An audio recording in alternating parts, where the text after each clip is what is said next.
Yes. And I'm seeing if I find a song real quick. I might like this joint already. I might have got it on the first time. See what it sounds like.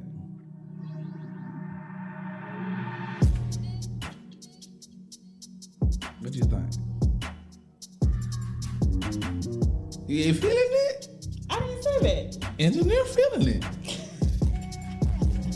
Anyway, man, what's up, everybody, man? Thanks so much for tuning in, clicking in, listening on the podcast, whatever, however you doing it, man. We appreciate you tapping in with us, man. We are here for a What's New segment on the What You Mean Podcast. I am your host, Lil Cheston. And I'm your co-host, Kim. And we got a special guest with us on today, man. We got somebody that's going to talk business, entrepreneurship, money, and some more money. Mike can tell you how to get some money. I'm gonna let him tell you exactly who he is, how you can find him, and what he does. All right, guys. So I'm Justin Williams with Keller-Williams Realty. Man, I'm excited to be here. That's what's up, man. That's what's up. Absolutely. So I'm gonna go ahead and I'm gonna tell the folks why you here. Number one, you here because you my realtor. I ain't bought no house yet. We'd have been back and forth about 4 or 5 years, but he patient. That probably what makes him good. Yeah. Because he's extremely patient. But the number one reason why I wanted you to come in today is because I often see you posting a lot about developments in the Birmingham areas, different markets that are going on. And I definitely got some questions about, buying houses and things of that nature. But I hate coming out the gate like this. You know what I'm saying? Matter of fact, we're going to put that on pause. Let's do this real quick. How are you, bro? How's business? How's everything going? Man, everything's good, man. Everything is good. So, as you already know, we're expecting our first child. So Okay. Life is about to totally change. It's going to be all brand new, but I'm excited. Do you know what you're having already? It's a boy. Oh, For real? Man, got to have a legacy. He got a baby new out the gate. Absolutely, man. What did you expect? What you mean? They say when we grow up being heartbreakers, they say they give us little girls. They say that's what the product is. Hey, you know what I'm saying? Sometimes it's better to be lucky than good. That's what's up, man. Well, congratulations to you and Sean both, man. I'm extremely, extremely excited for y'all, man. And I'm glad everything is going good. Last quarterly report came out for Keller-Williams. You in like the top sellers, right? Yeah, man. So 2021 was a great year. I was one of our top 10 agents for the whole company for our local office. So great year, man. Okay. Blessed. Okay. Well, now that we got the preliminaries out the way, again, I've often seen you post a lot about just developments in Birmingham, different areas where money is about to get dumped into, the different things that are about to happen and things of that nature. And I just want to actually just offer the platform, man, and allow you to like elaborate on that a little bit. Because I'm gonna be honest, man, and I don't want to say this because I ain't gonna say black people don't read. I do not want to say that. I'm just gonna say I'm one of them people that I'm probably not gonna read unless I necessarily have to. So a lot of times I'll see the picture or something that you put up, and I'll probably read the headline or what's in bold or maybe like the first couple of sentences. But I'll say maybe the last year that I watched what you post on, especially LinkedIn and Facebook, you post about a lot of development areas and things like that. So what's going on with that when it comes to Birmingham? Yeah, so Birmingham is like super hot right now. Okay. Especially for the development space. So there's just so many new opportunities that are coming into the city just because, one, I think that the administration downtown, and the mayor's office are doing a really good job of attracting new opportunities to the city. Okay. So, with Protected Life Stadium coming downtown, the renovation of the BJCC, the World Games coming, the facelift on Bill Harris Arena over on the west side, like all of those things are driving a lot of new opportunities and new sporting events and new concerts and new entertainment to the city. Gotcha. So along with that, they're also looking at bringing additional housing to the city because now you're having more people to start kind of moving towards downtown. You're having a lot of people moving into Birmingham, all of those things. So once you have that buzz of people that are starting to move, you have to house them somewhere. And that's why a lot of these new developments are starting to pop up. Gotcha. So what's your thought process on like the Ensley area, like right there off of the exit? Is that going to be one of them areas that's probably going to get redeveloped totally? Yeah. So in Bellevue Heights, they're actually doing a new development called Oak Hill. So it's an affordable housing development. I think there are going to be about 37 homes that are going to be put into that. development. I think seven of those homes have already been built, and they did a ribbon cutting maybe last week or the week before that. But there's also at the old Inslee High School, they're about to redevelop that area, and there's going to be 55 brand new affordable housing homes for individuals to be able to purchase as well. So right there in that area is definitely a hot spot. That's crazy. Because I know I've been seeing a lot of people posting and talking about that, especially just, you know, with my thing has always been when people talking about Inslee and money and building stuff up, I was like, bro, if you just ride over there, you see like major companies and stuff with their stamp on the side of the building saying this is not their property or that they bought it or whatever the case may be. And I was like, they're doing this stuff for a reason, man. Yeah. You know what I'm saying? So, but a lot of times on our podcast, I'll get in here and I'll talk a lot. You know what I'm saying? So I'm gonna let Kim chime in a little bit. You know what I'm saying? Because I don't want her to feel like I'm absorbing right now. Okay, I'm absorbing. You absorb? What? Yeah, I am. You ain't got nothing to say. I have plenty to say, but I'm listening right now. So you go ahead. Put your mic back in your favorite spot. Put it in the center. Who moved it, first of all? I moved it. I was trying to make sure that the cameras was the way I wanted. But bam, there we go. Yeah, now we in the game. So, with that being said, you know, every time you say Protected Life Stadium, you know what I think about? What's that? Joy. Every time I hear that, yeah, it's an inside thing. Yeah, every time you say that name, that's what I think about. But anyway, that's a conversation for another day.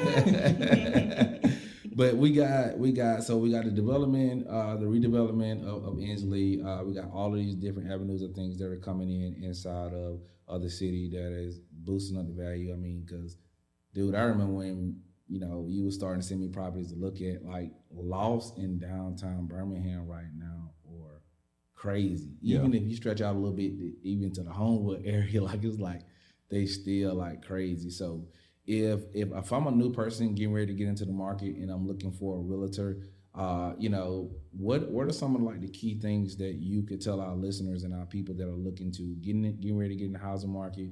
Because one of the questions I really, really want to answer to is, with all of these houses selling the way that they are right now, if the housing market starts to level itself back out to where it normally quote unquote was or whatever the case may be, what happens to that equity in terms of the person who bought the house? Like, is that going to be lost money? Like, is there something like being put in place to help people like really not take a complete L when they're paying $40,000-$50,000 over what the asking price is to get these homes? You know what I'm saying? Like, is there something in place to help people out, or is it just like, this is what you're doing, this is what's going to happen, this is what you need to be ready to, you know what I'm saying? These are the repercussions that you're probably going to have to deal with later on down the road. Yeah, so to kind of go back and answer your original question, as far as if you're looking to get in the market, like what should you be doing at this point? So I think one of the biggest misconceptions that most people have is, I'm not going to talk to anybody until like I got all my ducks in a row. Right.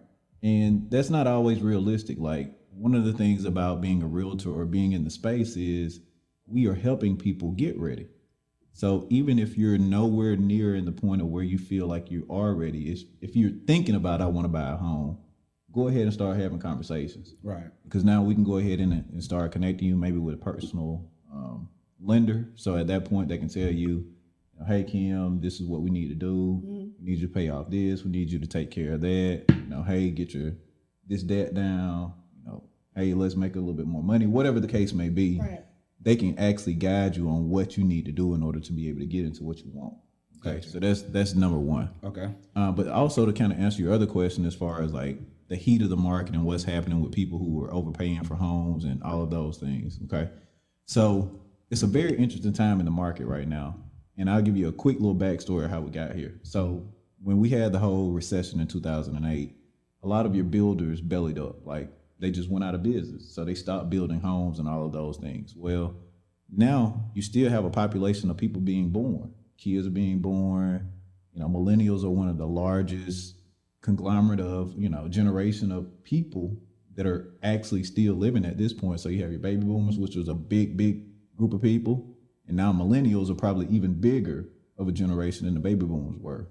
So all of the millennials, which are us, are at the age now where we can buy homes. Right. So in 2008, when we weren't in that position, they stopped building houses. So all these years, for like 4 or 5 years, people just stopped building houses because they really couldn't afford to. Builders just couldn't do it based on how the market was. Right. But now all these people now are ready to buy houses, and those homes were not built during that time period. And along the way, you had like Wall Street and a lot of hedge funds coming in and purchasing homes to rent out to people as well. So not only were builders not building homes, you also have investors that are buying homes that they're not reselling. They're just actually renting them out. So when it all hits the fan, it's like now we're at that point of homes not being built, investors buying homes. Now you got a big group of people who want to purchase homes, and they're just not available for those reasons. Okay. So kind of sort of like a supply and demand. Right, absolutely. So it's basic economics. We have a very low supply, so the demand is like super crazy and the prices are going up. So for a lot of those people who are having to pay more than maybe list price, there's it's an interesting dynamic to that piece as well. So every new sale generally creates a new comp. So when we talk about comps, it's just basically homes in the area that have sold in the past 6 months to a year that may be similar to the house that you're thinking that you want to purchase. Okay. That's what we consider a comp. So every new sale kind of creates a new comp. But the biggest thing is, what I tell a lot of my buyers is, if you're getting into the market, patience is key. Okay. Patience is very key because it's going to take you a while. The average person now is taking them about 8 weeks to be able to find the home that they're looking for. Okay. And we also need to be very in tune with what your goal is.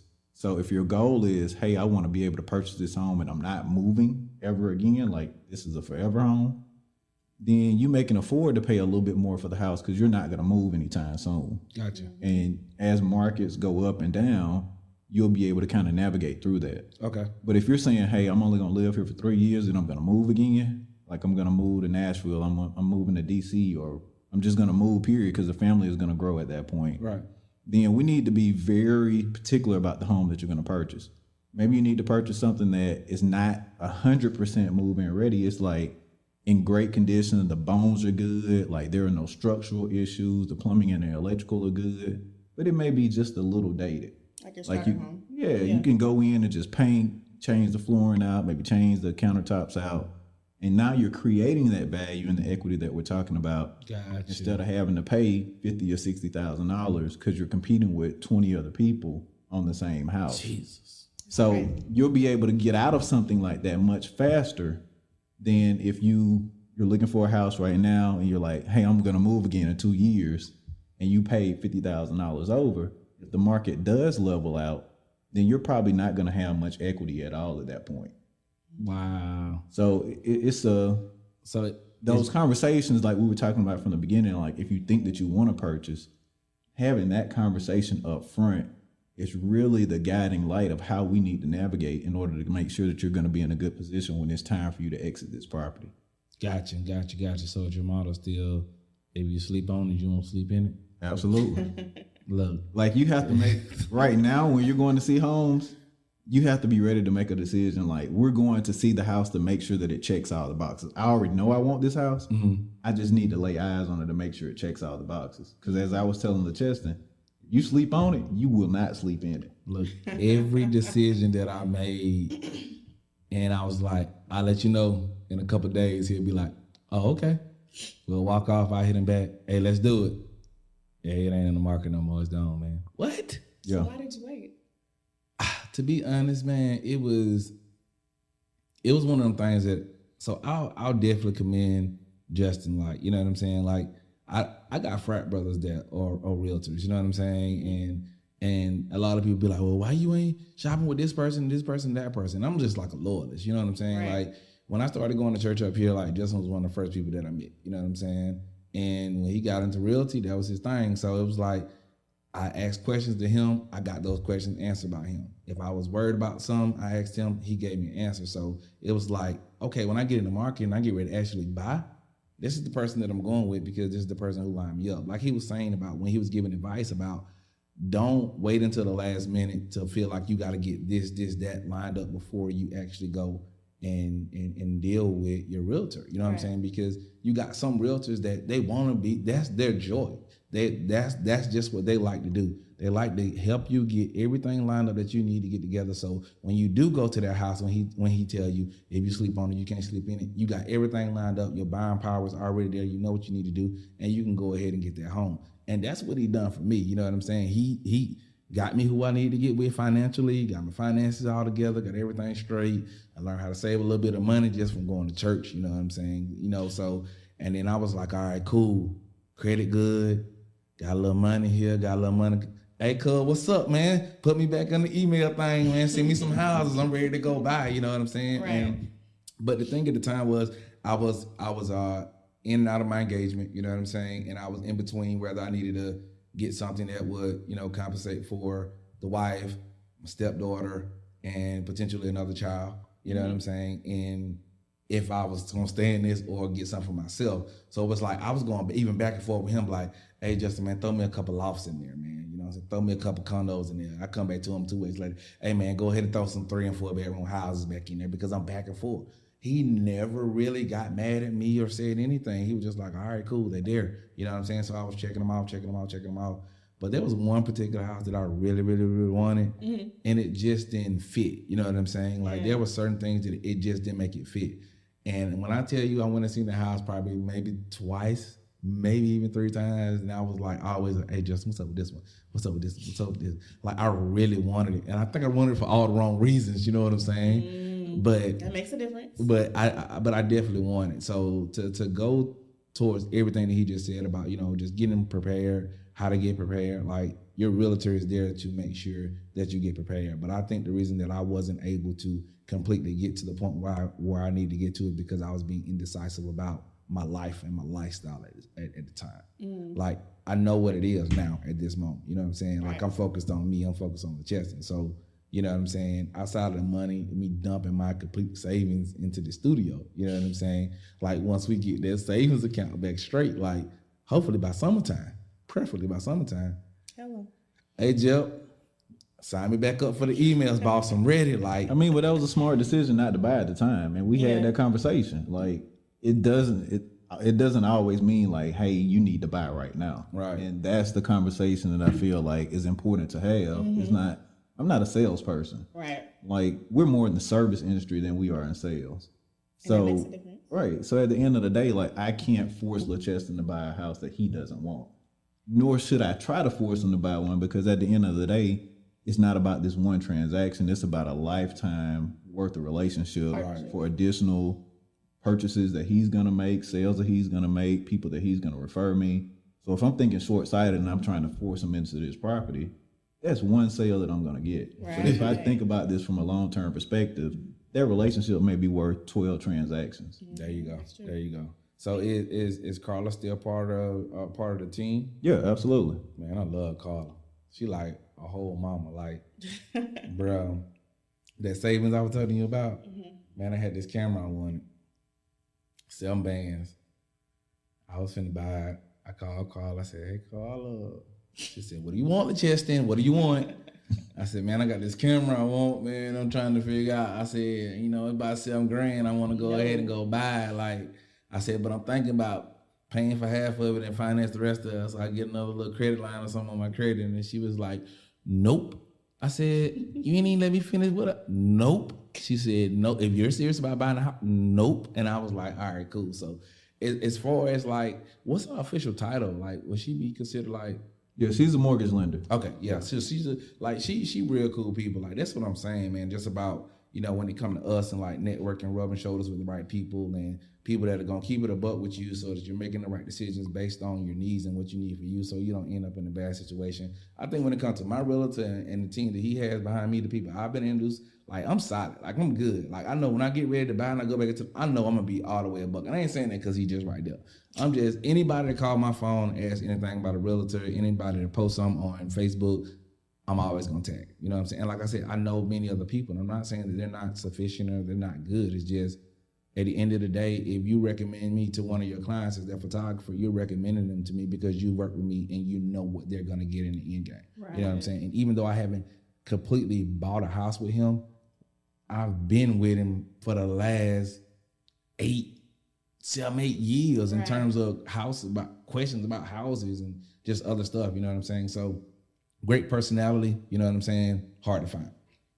Go ahead. Speaking of the financial bit of it, so people that are looking into a house, I know you were saying earlier that they should definitely like start speaking with a realtor now.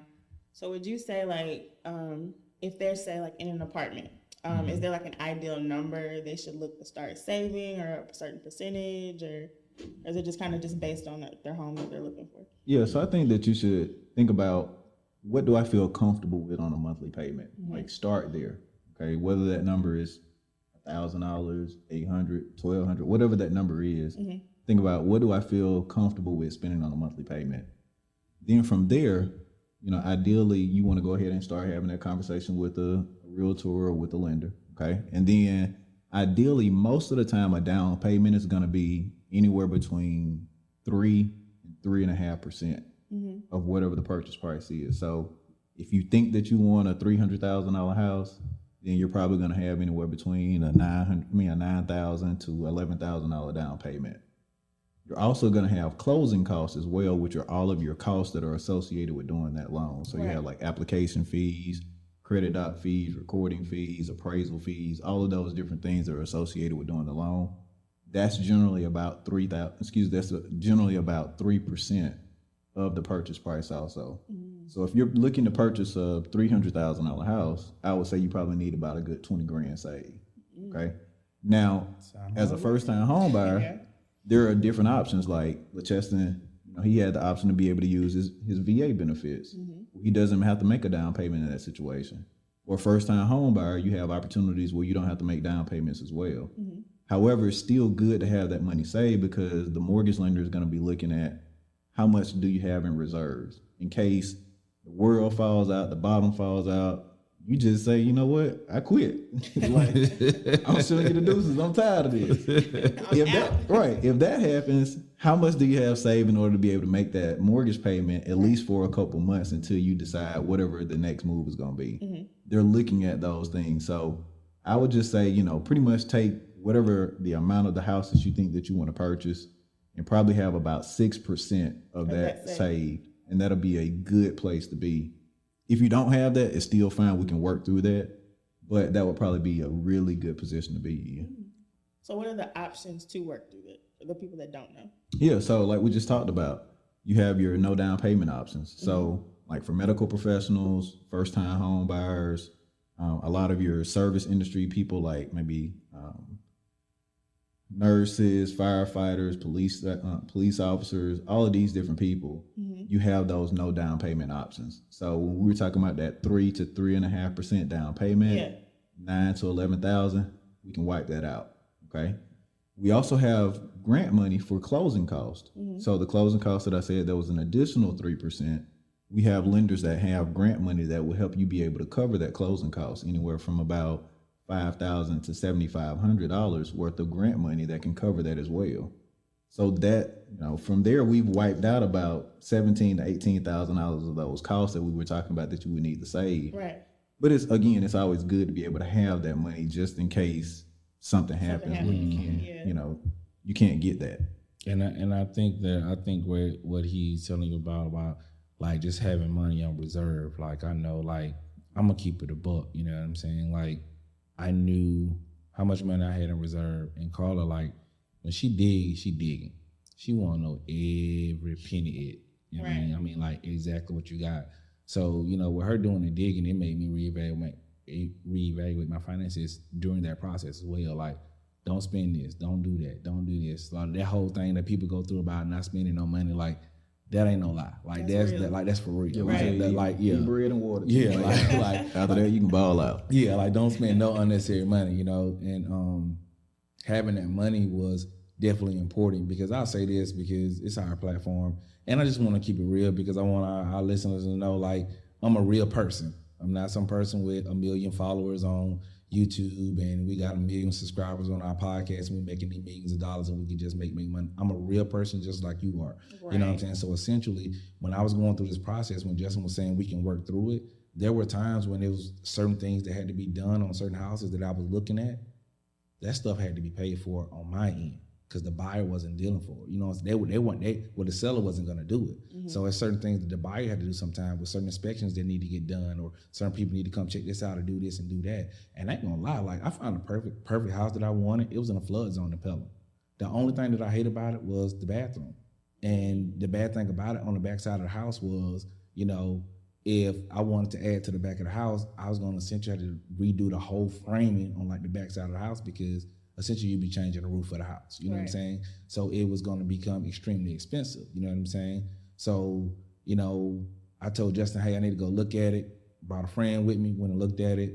And then they looked at another part of the house and just told me how I can convert another part of the house into another bedroom, put the bathroom that I want in that area.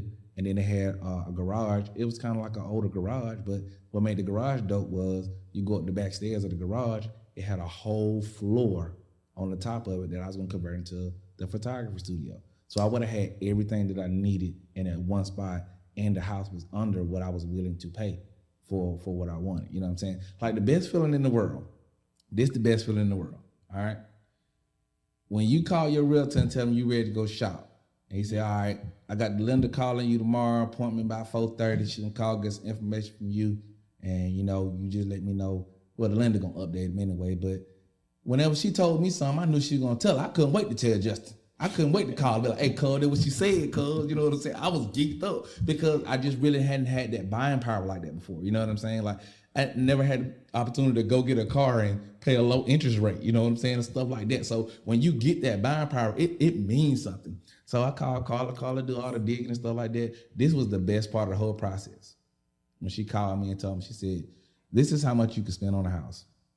I said, man, you playing. She said, yeah, you got a little wiggle room in there too. And then I asked Justin, I said, Justin, what she mean by wiggle room? She said, well, lenders potentially, they don't really tell you the full amount that you have, just depending on what you have, what you can buy. So I kind of figured that out when Justin was sending me the houses. I said, he not sending me no houses I can't go buy. Cause he talking to the lender. Right. He not putting no houses out here for me to go look at that I can't go purchase. Right. You know what I'm saying? That was the best feeling of the whole process. Just seeing like, as a black man, this is where I've arrived at, and this is what I could potentially have. You know what I'm saying? So I just really wanted to bring you to the platform, man, to like just educate some people that kind of sort of might not want to call a realtor, or they might not want to shoot y'all an email, because I know some people look at realtors just like car salesmen. Yeah. And I think, you know, we do have that reputation, like alongside of a car salesman or realtors right next to it, because everybody thinks that we're so salesy. And you know, honestly, there probably are some salesy realtors out there, right, you know, and some people that are just check chasing. Mm-hmm. But at the end of the day, like, they're not going to last. And this is what I'm going to do forever. Right. Like, I may not be selling houses forever, but I'm going to be in the industry forever. Gotcha. So I need a great reputation, because there are other things that I want to be able to do, and I can't burn this bridge if I want to be able to get it to wherever else I want to go. You definitely said a key thing that I've never heard a realtor say before, that it's about the service of your client's experience. I have never heard anyone say that. So yeah, absolutely. Because you know, if you go to, you know, let's say for instance you go to McDonald's, okay. Mm-hmm. You picked the worst restaurant in the world. Intentionally. Okay. Intentionally. So if you go into McDonald's and you know how it's going to be when you go through the drive-thru, we only taking cash, and the ice cream machine down, and we ain't got this, and pull up, and what you want. Right. You know what I'm saying? Like you do not like having to go there. No. Like, that's like the last resort. But when you go to Chick-fil-A, it's like, may I take your order? My pleasure. You know, have a great day. XYZ. Like, you don't mind spending a little bit of extra money at Chick-fil-A versus going to McDonald's. Okay. And I'm pretty sure that if you look at most people who like to have that type of service, they're probably going to go to Chick-fil-A more frequently than they will go to McDonald's. Right. Okay? That would be me. Right. So at the end of the day, like I said, we're in a service industry. There's no way possible that you can make a person buy a house that they don't want. Absolutely.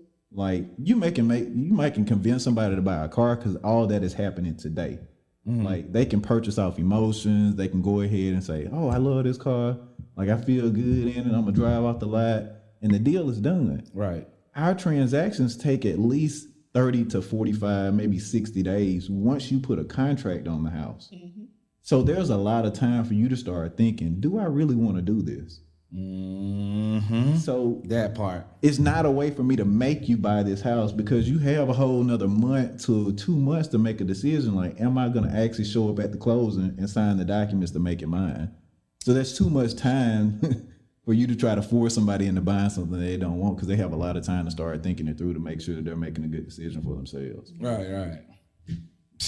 Man. Is there a difference in the process of buying and then building from ground? That's a good question, because I definitely want to know about that, because I heard this. I got a soror that's my best friend, bro. She just bought in a development area over off of Lakeshore, and she did a little whole model thing. She picked them out and they build it. You know what I'm saying? So I know that, like I said, with me trying to jump back into the market this summer, hopefully, if everything is the way I want it to be financially, like, I've heard that you can potentially come off a little bit better as far as the equity goes with building from ground up versus going and building. But I also know from doing the building in the studio that right now lumber is extremely high. Yeah. Like a 2x4 used to cost you $1 and some change. Now you finna pay $7 a piece. Yeah. You know what I'm saying? So I know when it comes to the building that's gonna be something that's gonna make it extremely expensive to do it. But in conjunction with what she just said, you know, and it's a 2-part question, so you can get to this one after you ask her what she said. Is there any like clear line of hope if somebody decides to actually do a build out instead of going to purchase a already built home? Yeah. So there are 2 types of bills. You have what we call maybe like a tract bill. So that means like you go to a D.R. Horton or Valor Homes or a Rosh and Coleman or Signature Homes. Those are what we consider tract bills, because they build the whole subdivision. You go in, just like LeCheston said, you kind of choose your floor plan, you choose your tile, all of those things, but they already have options for you to choose from. Like preset. Absolutely. Yeah. Gotcha. Or you can go what we call a custom bill, where you're literally going and picking the land out. Like, you can walk across the street and say, oh, like where we're from, I'm gonna go out here and pick out some land. We're gonna knock the trees down and we're gonna build a house. That's a custom built home. I'm going down there to get me some land, Justin. Go ahead, though. So that, like, you're literally picking everything out from what the house looks like. You're getting with the architect.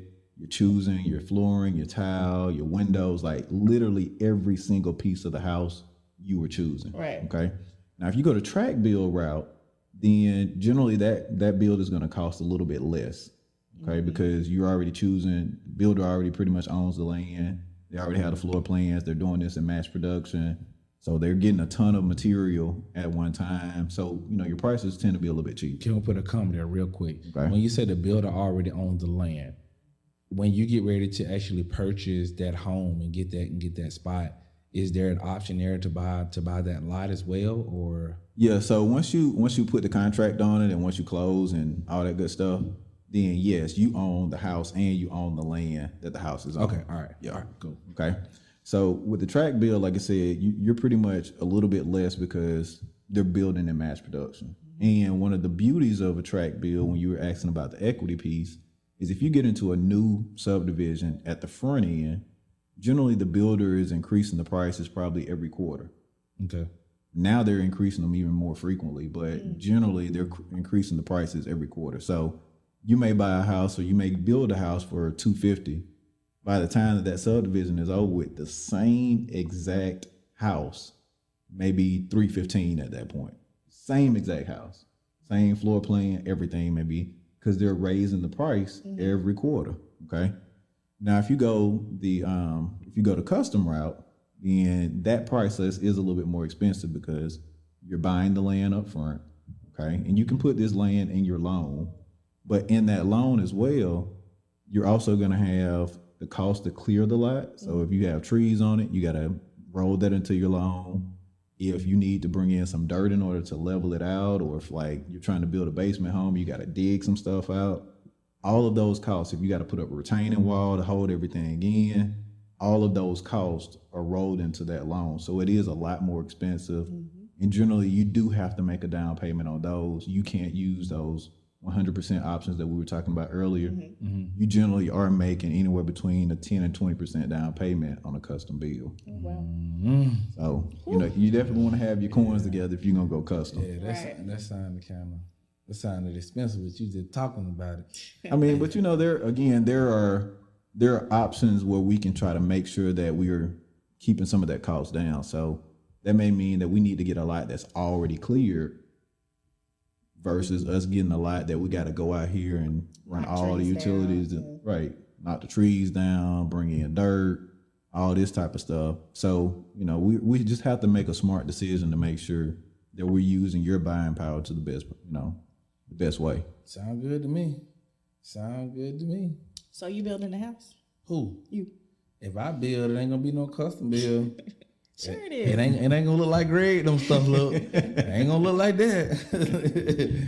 I mean, at the end of the day, I got some realtor ambitions. Not as far as I want to jump into that whole market and take the classes, go take the test, reinvent myself, go and buy 5 Tom Ford, suits and get the 745, the 750i.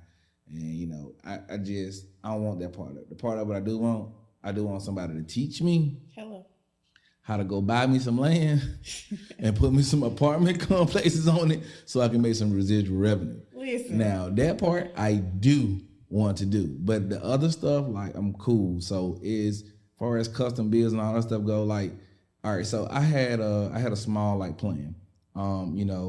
Right when White had ordained us, you know what I'm saying? My plan was to exit out after he ordained us because I wanted to go back home and do church back home. All right. So with that being said, my plan was I had a 5-year plan. The 5-year plan was the first year, find some land down there in Evergreen where I could just clear it off. You know what I'm saying? Then the next thing was save the money up so that we could start getting the land surveyed or whatever you call it, where, they start telling you about how much it's going to cost to put septic, run pipes and all the other stuff. And then that'll be our next phase. Then after that, you know what I'm saying? The final phase would be, and I talked to a lot of people about putting up them 10 buildings or whatever the case may be. And they say, every person I ever talked to on the phone said they hate when I call it that. Don't call it a 10 building. It's a building. You know what I'm saying? But essentially they're running up the steel beams, throwing the 10 around and you got a building. Right. So, the people that I was dealing with on that level that I was talking to about it, I was like, this is what I want to do. But then once we get it up and we got it functioning and money there, we just get it bricked in. You know what I'm saying? Nobody ever know the type of building that it actually was when it first started out because you won't be able to tell. So it's the same thing that I want to do when it comes to realty. You know what I'm saying? Like when the tornado hit my mama's house last year, my mama just found an apartment maybe 3-4 months ago to stay in, bro. Like, there's nowhere to live in Brewton Evergreen. You know what I'm saying? Like, and I know your stomach grounds are more so Monroe than anything, but you still part of Connecticut County because you're in Brackhorn. You know what I'm saying? But it's like, it ain't nowhere to live down there, bro. But it's a lot of land down there. You know what I'm saying? Like, so even to be completely honest with you, like, the property manager next door, they were the people I originally leased from, but this whole thing got bought out because the guy passed away. But they're still my property managers or whatever the case may be. Bro, she finna put me in the whip, bro. She told me if I drive, we going to Evergreen and Brewton, bro. And she finna give me the game, bro, so that I can go down there and buy some land and make some places to stay. You know what I'm saying? So I'm saying that to you because you already know the game. And if you want to jump on board and get some of this residual revenue too, just let me know. Run me my check. No, I can't run you no check. I can't run you no check. Yeah, but I mean, you know what I'm saying? So I didn't talk about this from the beginning, but like I just went into a partnership kind of in my business. So so again, like me and another realtor, we're both top producers in the office, and we decided to kind of go ahead and join forces. Is that what the post you made? Yeah. Okay. Now we're tracking. Go ahead. Yeah, so the new organization is called Imperium Properties. Okay. And Imperium is just the word means, it's a Latin word, and it means absolute power. Okay. Right? And our tagline is because there's power in owning real estate.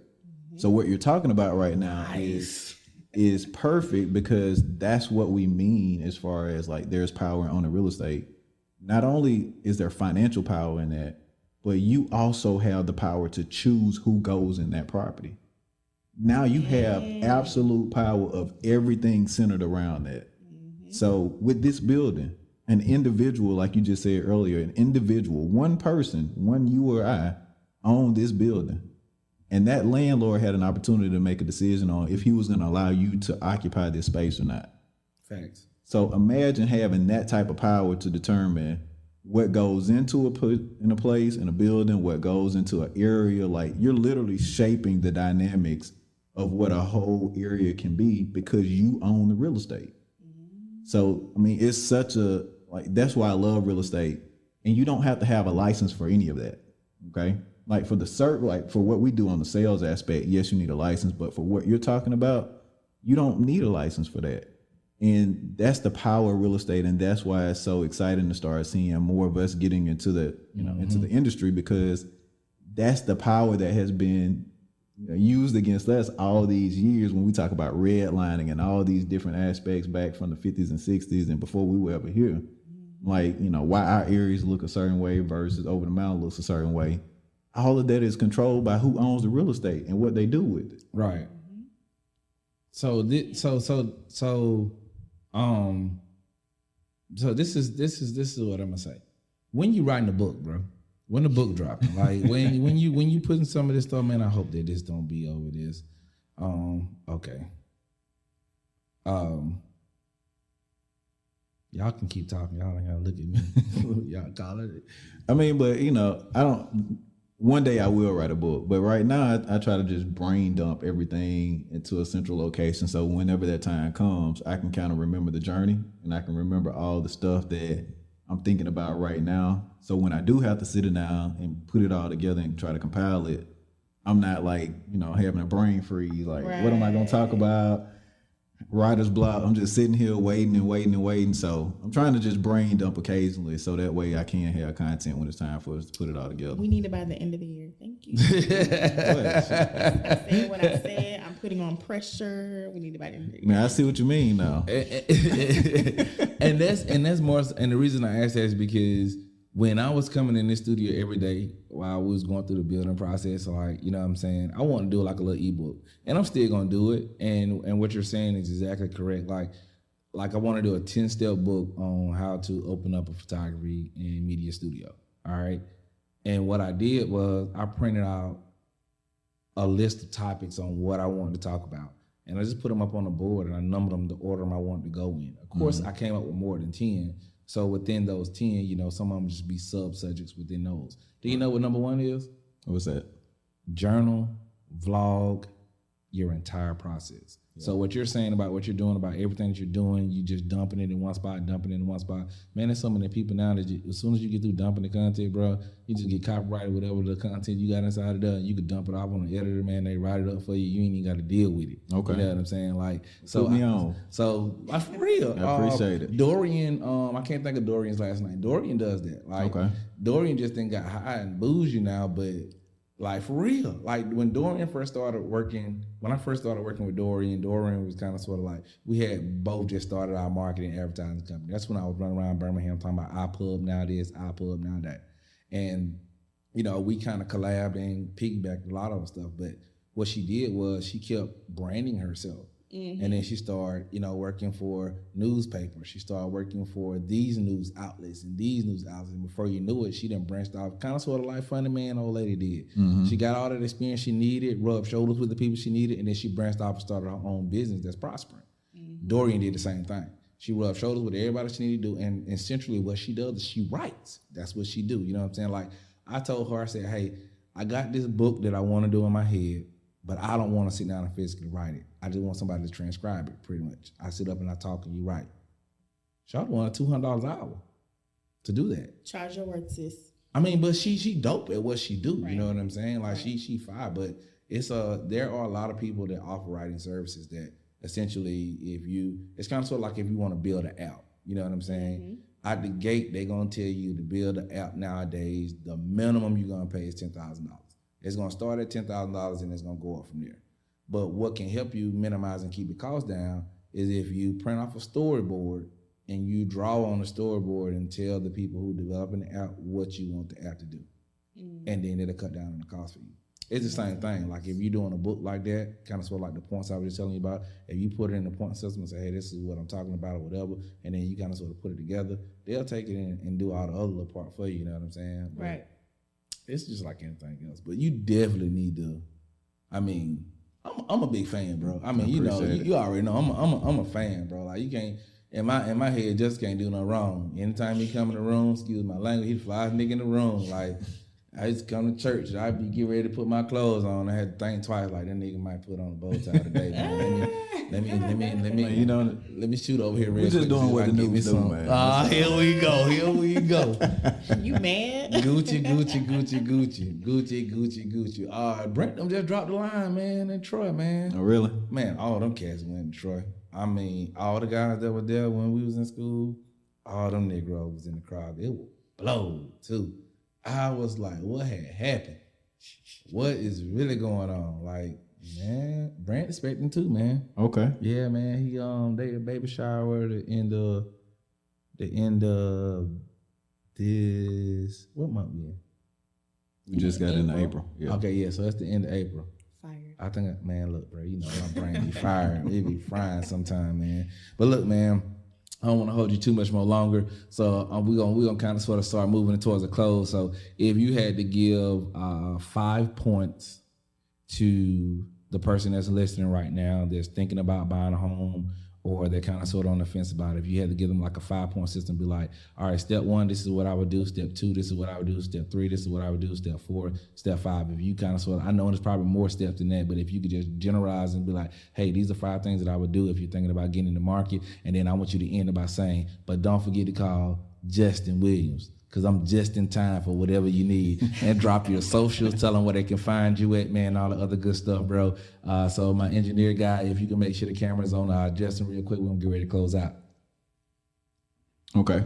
So what I would say would be, number 1, don't wait. Okay. Like if you want to purchase, don't wait. Yesterday's price is not today's price, and today's price won't be tomorrow's price. Okay, so don't wait. Like, go ahead and start taking the steps that's necessary to go ahead and start moving towards that. Number 2 is go ahead and talk to somebody. Okay, talk to a realtor, talk to a lender, talk to a real estate professional. You don't necessarily need to talk to like your cousin and your auntie and everybody else that bought a house 20 years ago, because the market is totally different now than what it was then. Okay, so go ahead and talk to a professional.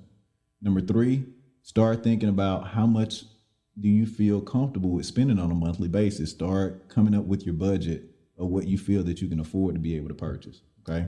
Number 4 is go ahead and start identifying areas that you want to be in. Start writing areas that you think that you want to live in. Start kind of researching the school system if you have kids, or if you're planning on having kids, start going ahead and researching those things. Go to open houses on Sundays. Okay. Get a feel for the area. Ride through it at night, go in the morning time, ride it at rush hour. So now you have a great idea of like what the traffic is like. Are there people standing on the outside at nighttime and you like, nah, I ain't finna do this, right? Because once you start actually like looking for real, those things you're probably not gonna see, because you're gonna more than likely go to the house during the day.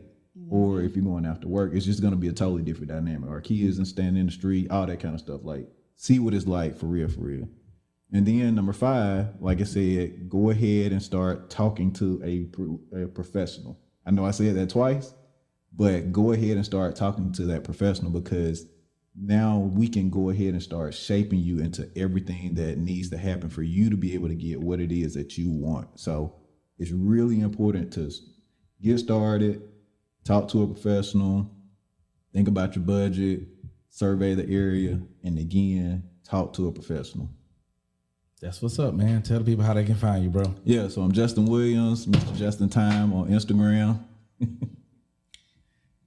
I'm not going to say it, y'all. Anyway, carry on, Justin. So we'll run that back for the people one time. All right, I'm Justin Williams. You can find me on Instagram at Mr. Justin Time, on Facebook, Justin C. Williams Realtor, LinkedIn, Justin C. Williams. You can also give me a call at 205-693-9440. You can email me at justintime@kw.com. You can send me smoke signals. You can hit me through a chest, and whatever you need to do, get at your boy. Hey, man, that's what's up, man. So if you're getting ready to get in the market, if you are considering, I don't look, bro. All I'm gonna tell you is I would not put you on a person that can't help you or they are bad for business. So Justin has came and spent some time with us on the What You Mean podcast for our What's New. He told you about some trending stuff that's happening in Birmingham, some new developments, why the market is the way that it is, how you could potentially save some money, some new house buying programs that you may not even be open to, because guess what? You still listening to your auntie that told you about buying a house 20 years ago, so she can't even put you up on game. So like my boy said, if you need some info about buying a house, man, make sure you hit him up, man. And until next time, man, we appreciate y'all tuning in. I'm your boy Cheston. I'm your girl Kim. And until next time for the What's New segment, man, y'all be good. Peace.